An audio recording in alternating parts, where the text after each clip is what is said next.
नमस्कार. माझ्या चॅनलमध्ये तुमच्या सगळ्यांचं स्वागत आहे. आज आपण पुढच्या भागाला सुरुवात करणार आहोत. बाकी यापुढे त्याला कोणालाही काही विचारायची हिंमत होत नाही. तो गिरिजाला हक करत बोलतोय, येतो मॉम. गिरिजा फक्त एवढे बोलते, किती दिवसासाठी. शिवाय बोलतोय, मॉम 1 वीक किंवा त्याहूनही जास्त लागू शकतो. बाकीच्यांना सवय होती म्हणून त्यांना काही वाटले नाही, परंतु अन्याने जेव्हा हे ऐकले तर ती शॉक झाली. एवढे दिवस ती मनातच बोलली. त्याला जरी ती आवडत नव्हती, ती बायको आहे हे तो मानत नव्हता, पण तो तिच्यासाठी सगळं काही होतं. तिच्यासाठी तो पूर्ण जगच होता. म्हणून एवढ्या दिवसांसाठी चाललंय म्हणून तिला शॉकच बसला होता. मॉमला हक करून सरळ बाहेर निघून गेला, पण एक वेळासुद्धा त्याने अन्याकडे पाहिले नव्हते. तिला खूप वाईट वाटलं होतं, पण ती काहीच करू शकत नव्हती. शिवांश निघून गेल्यावर रिया आणि अन्याने कॉलेजचं आवरून कॉलेजला निघून गेल्या. बाकीचे सगळे ज्याच्या त्याच्या कामाला लागले. आज अन्या कॉलेजमध्ये पण एकदम शांत होती, तशीच ती घरी पण आली. आज तर रिया खूप खुश होती, कारण आज शिवांश कॉलेजमध्ये नव्हता, म्हणून तिने आज फुल टू एन्जॉयच केला होता.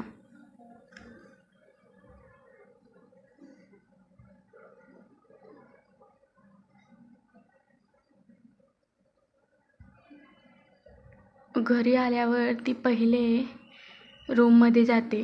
जाऊन फ्रेश वगैरे होऊन सोफ्यावर बसली. तिला परत शिवांशची आठवण येऊ लागली. जरी तो बोलत नव्हता तिच्याशी, पण तो रूममध्ये असणे हेच फार होतं तिच्यासाठी. ती आज जेवायला गेली तेव्हा पण जास्त काही बोलली नव्हती, एकदम शांत होती. आणि आज जेवण पण तिने व्यवस्थित केले नव्हते. तसेच सगळं आवरून ती रूममध्ये आली आणि कंप्लीशन करत होती. ते झाले मग झोपणार तेवढ्यात दरवाजा नॉक होतो. दरवाजा उघडाच असतो, पण तरीसुद्धा दरवाजा वाजला म्हणून ती मागे वळून पाहते तर गिरिजा होती. गिरिजाला पाहताच ती उठून बसते आणि बोलते, आई तुम्ही या ना. असं का दरवाजात उभे आहेत, या ना. गिरिजा आत येत बोलते, बेटा मला वाटलं का तू झोपली असशील, पण अजून जागीच आहेस. आत्ता 10 वाजले होते. अन्या बोलते, नाही आई, जरा कॉलेजचं कंप्लीशन होतं ना, तेच कंप्लीट करत होती. या ना बसा. ती गिरिजाला सोफ्याकडे इशारा करत बोलते. गिरिजा येऊन सोफ्यावर बसते. अन्या पण तिच्या बाजूला जाऊन बसते. गिरिजा तिच्या डोक्यावरून हात फिरवत बोलते, बेटा तू ठीक आहेस ना. अन्या थोडी चकित होती, कारण तिला समजले नव्हतं का गिरिजा तिला असं का विचारते म्हणून.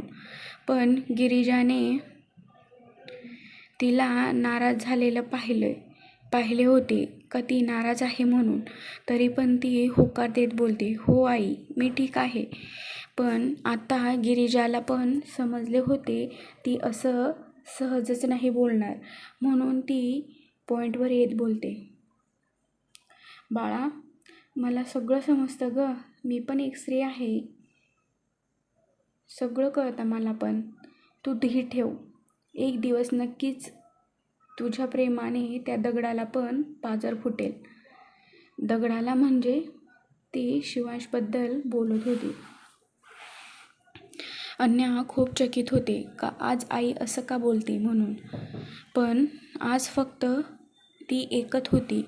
पुढे तिला गिरिजा बोलते, हे बघ बेटा, शिवांश जेवढा तुला बाहेरून रागीट दिसतो ना, तेवढाच मनातून हळवा आहे. एक दिवस नक्कीच तुझं प्रेम, तुझ्या भावना त्याला समजतील. तू फक्त वाट बघ, तुला फळ नक्कीच भेटेल. आता अन्याला पण समजले होते का आता लपून काही फायदा नाही म्हणून. तिचे डोळे लगेच भरून येतात आणि हे भरलेले डोळे गिरिजाने पाहिले होते. गिरिजा खूप गिरिजाला खूप वाईट वाटत होतं का आपल्या मुलाला सुधरवायच्या नादात आपण एका सिंपल, साध्या, भोळ्या, गरीब आणि कमी वयाच्या मुलीचा आयुष्य बर्बाद केले म्हणून. पण आता ते काही करू शकत नव्हती. आता तिने पण ठरवलं होतं का आपण पण मागे नाही हटायचं. जसं आपल्या हाताने लग्न लावून दिले त्यांच्या नात्यात पण सगळं काही ठीक करून द्यायचे ती मनातच ठरवते. आणि अन्याला बोलते, बेटा आणि अगं शिवांश असं बाहेर जातच असतो महिन्यातून 2 महिन्यातून, त्यामुळे तू नाराज नको होस. तो 8 दिवसांनी तर परत येईल ना.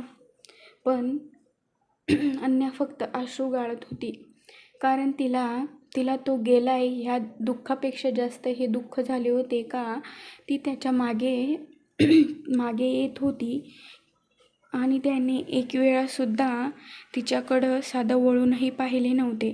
तिला पूर्ण इग्नोर केले होते त्याने. गिरिजा तिच्यासोबत बराच वेळ गप्पा मारत बसते आणि मग ती पण झोपायला निघून जाते.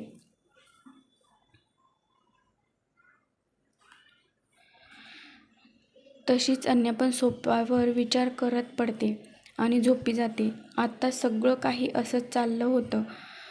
अन्या जास्त कोणाशी बोलत पण नव्हती, फक्त तेवढ्यापुरता बस. असेच 7-8 दिवस निघून जातात. आज संडे होता. कोणालाही काहीच कल्पना नव्हती. सगळे हॉलमध्ये सगळे पण मस्त कॉमेडी मूव्ही एन्जॉय करत बसले होते.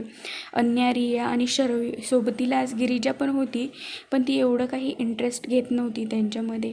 आणि गुणवंतराव आणि अद्वैत हे त्यांचं काम करत होते. एका सोफ्यावर बसल्या होत्या, दुसऱ्याकडे अद्वैत आणि गुणवंत लॅपटॉपमध्ये त्यांचं कामाचं करत होते. गिरिजा पण तिथेच एका सोफ्यावर बसली होती.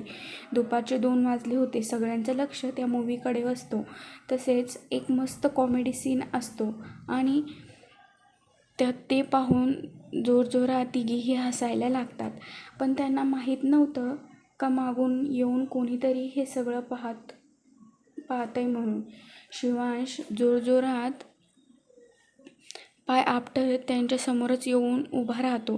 जेव्हा अन्या त्याला पाहते तिच्या चेहऱ्यावर एक खुशालीची कळीच उमलते. रिया आणि शरयू पाहून एकदम सिरियस होतात, कारण असं गोंधळ शिवांशला बिलकुल आवडत नव्हता. तो घरात नसेल तेव्हाच असे सगळे प्रोग्राम होत असायचे. नाहीतर शक्यतो शिवांश तर संडेला पण कामाला लावायचा. हे अन्याला बिलकुल माहीत नव्हतं, म्हणून ती एकदम बिनधास्त होऊन पाहत होती. आणि रिया आणि शरयूने केव्हा तिथून पाय काढला हे तिला समजलेच नाही. रियाला माहीतच नव्हतं.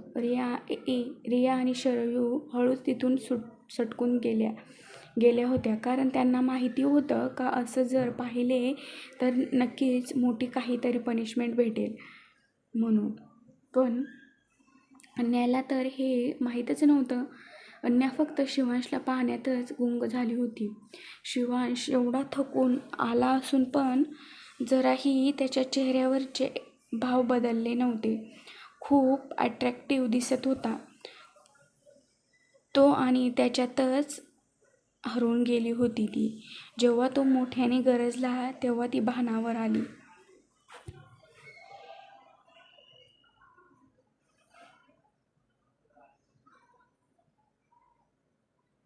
हे काय चाललंय? तो मोठ्याने ओरडला. तशीच ती भानावर येत वाट पाहू लागली का रिया काहीतरी बोलेल म्हणून. पण जेव्हा त्याच्या आवाजात परत वाढ होऊन परत तो ओरडला, तेव्हा तिने साईडला वळून पाहिले तर तिथे कोणीच नव्हतं. नाही रिया होती, नाही शरयू, नाही गिरिजा तो यायच्या 5 मिनिट आधीच किचनमध्ये गेली होती, म्हणून शिवाय आला हे तिला माहीतच नव्हते.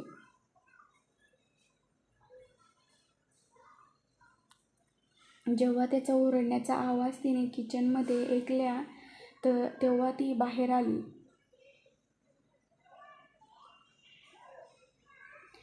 ती येऊन पाहते तोपर्यंत अन्या त्याच्या समोर मान खाली घालून उभी होती आणि तो अन्याला प्रश्न करत होता. काय मॅडम, मस्त एन्जॉय चाललाय वाटतं. आणि हे काय मस्त हां.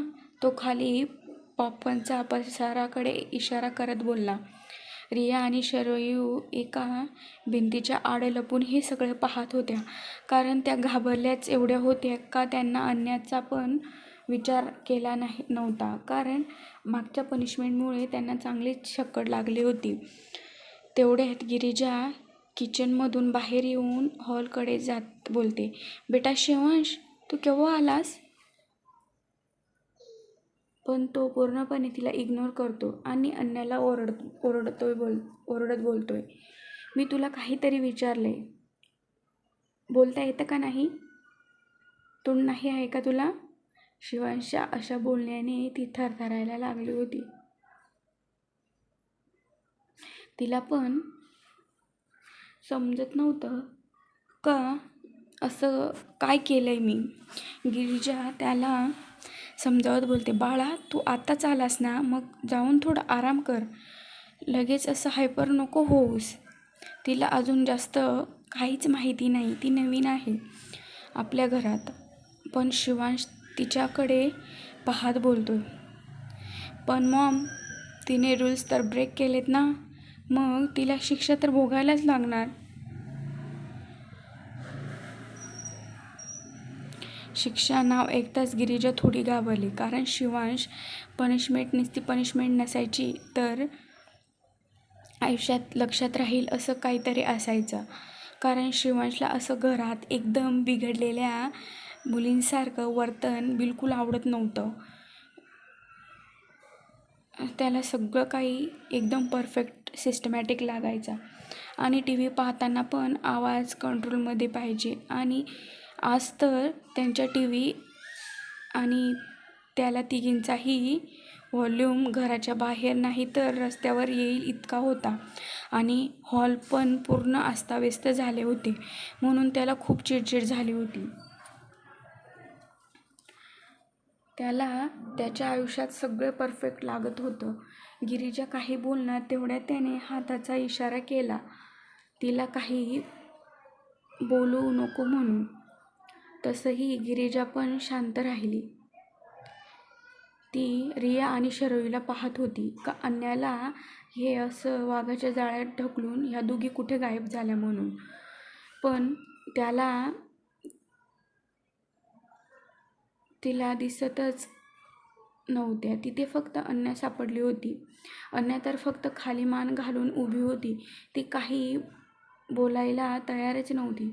शिवांशने त्या तिघींना पाहिले होते, पण शिवांशचा राग आधीपासूनच अन्यावर जास्तच होता, म्हणून त्याने त्या दोघींचा विचार नाही केला आणि सरळ अन्याला पनिशमेंट दिली. त्याने बोलायला सुरुवात केली. गिरिजा मनातल्या मनात प्रार्थना करत होती का देवा, आता तूच सांभाळून घे बाबा म्हणून. पण शिवांशने बोलायला सुरुवात केली. तो अन्याकडे पाहत बोलला, हे बघ, वरती बघ, उद्यापासून सकाळी 4 वाजता उठायचं, सगळं हॉल किचन साफ करून सगळ्यांसाठी ब्रेकफास्ट तू स्वतःच्या हाताने बनवायचा. ते झालं का मग गार्डनमध्ये सगळी साफसफाई करून झाडांना पाणी पण तूच द्यायचे. आणि कॉलेजवरून आली का सगळं जेवण पण तूच एकटीने बनवायचं, कोणाचीही हेल्प घ्यायची नाही. आणि तो परत इकडे पाहत बोलला, आणि जर कोणी हेल्प केली तर तिची पनिशमेंट तुम्हाला भेटेल आणि तिची माफ होईल. आणि रात्रीचं सगळं किचनमध्ये आवरून मग स्टडी 12पर्यंत करायचा. आणि काय केला तो मला रोजच्या रोज सकाळी उठल्यावर दाखवायचा, मी पाहत जाईल. आता तर अन्यासाठी सगळं खूप वाईट फील करत होते. पुढे बोलला, आणि जर तू यामध्ये काही पनिशमेंट कंप्लेंट नाही केली तर पुढे याहून मोठी पनिशमेंट दिली जाईल. ही पनिशमेंट तुला 6 मंथसाठी आहे. हे ऐकून तर गिरिजाचे डोळेच मोठे झाले होते. तिला वाटलं नव्हतं का देऊन देऊन तीन दिवस, 4 दिवस, 5 दिवस किंवा 1 वीक देईल त्यास आणि साठी देईल, पण डायरेक्ट त्याने 6 महिन्यांची पनिशमेंट दिली होती. अन्याला तर काही समजत नव्हतं. ती मनातच विचार करत होती का मी असं काय केले, का मला एवढं सगळं सोसायला लागते. नाव स्टार्ट बोलून त्याचा करारी आवाज आला. त्याने पसाऱ्याकडे इशारा करत तिथून निघून गेला. जाता जाता परत मागे वळत बोलला, हॅलो. तो अन्याच्या डोळ्यात पाहत बोलला, आणि उद्यापासून कॉलेजला गाडी नाही तर 6 महिने तू बसने प्रवास करायचा. हे ऐकून गिरिजा आणि अन्या दोघींचे डोळे मोठे झाले होते. गिरिजा बोलली, बेटा. ती बोलेपर्यंत शिवांश तिथून जिनाकडे निघून गेला होता. शिवांश गेल्यावर गिरिजा अन्याजवळ आली आणि बोलली, बेटा. अन्या, तू नको टेन्शन घेऊस. शिवांश असंच आहे. त्याला ना असं घरात जास्त आरडाओरड बिलकुल आवडत नाही. आणि ही रिया कुठे गेली? गिरिजाने अन्याकडे प्रश्नार्थक नजरेने पाहिले. अन्याने मागे पुढे वळून पाहिले आणि बोलणार तेवढ्यातच तिकडून रिया आणि शरयू दोघीही आल्या. रिया येता येताच सॉरी म्हणून बोलत येत होती. सॉरी काकी, प्लीज सॉरी. आणि अन्याजवळ येत कानाला दोन्ही हात पकडत बोलली, सॉरी वहिनी. अगं, तो समोर भाई दिसला ना तर समजलंच नाही का काय करावे म्हणून. तेव्हा जे सुचलं ते आम्ही पटकन केले. गिरिजा रियाचा कान पकडत बोलते, काय ग रिया, आत्ता सॉरी बोलतेस का? तुम्ही दोघीही तिला एकटीलाच सोडून गेल्या. इथून मग शरयूकडे पाहत बोलते, आणि शरयू बेटा, तुला तर चांगलं माहीत आहे ना शिवांशचा स्वभाव कसा आहे म्हणून. मग तू पण असं करावंच का? तू तरी थांबायचं होतं ना. बेटा बघ, आता किती मोठी पनिशमेंट दिली तिला बिचारीला. शरयू पण अन्याकडे पाहत तोंड लहान करत बोलते, सॉरी ग अन्या, आम्हाला आयत्या वेळेला काहीच सुचलं नाही. अन्या त्यांच्याकडे पाहत बोलते, जाऊ देत आहे. आता मला पण काहीच माहीत नव्हतं. आता जे झालं ते झालं. It's okay. मी पनिशमेंट करेल पूर्ण. ती गिरिजाकडे पाहत हातात हात घेत बोलते, आई तुम्ही टेन्शन नका घेऊ. मला ह्या कामांची सवय आहे, त्यामुळे माझ्यासाठी काहीच अवघड नाही. हा भाग तुम्हाला कसा वाटला हे कमेंट करून नक्की सांगा, आणि माझ्या चॅनेलला सबस्क्राईब नक्की करा. लाईक करा, शेअर करा, कॉमेंट करा आणि चॅनेलला सबस्क्राईब नक्की करा. थँक्यू, धन्यवाद.